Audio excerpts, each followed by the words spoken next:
Labour MP for Cardiff Brest, Kevin Brennan. We have indeed, Kevin. Great to have you back on. Sorry for that. Gizmos and gremlins in the systems. We've just been talking about the economy. Of course, what precipitated this whole crisis we're seeing at the moment for the Conservative Party was the resignation of Sajid Javid, quickly followed by Rishi Sunak. Those appointments now filled, but the economy is clearly something that is haunting the government at the moment. Very difficult decisions to be made. As a Labour MP, do you think your party has the solution?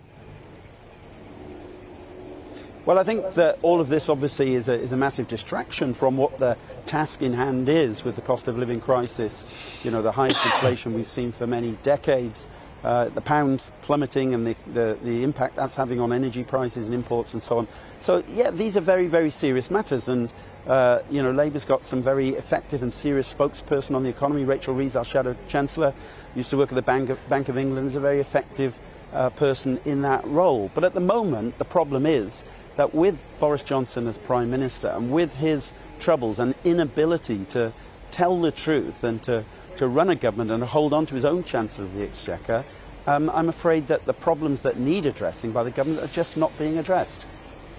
I agree with you that there's quite a lot of talent on the Labour front bench. I've been bigging up Rachel Reeves as Shadow Chancellor for a long time here on GBNews, on my own On the Money show. I do think she passes the boardroom sniff test, if you like. But a lot of our viewers and listeners will be thinking, well, what would Labour do? For instance, Kevin, to put you on the spot, you're a very experienced parliamentarian, would Labour scrap that increase in corporation tax that's coming down the tube from 19 to 25%? A lot of people that run a small business want to know that. What does Labour think, Kevin, about those RMT strikes? Would you condemn them?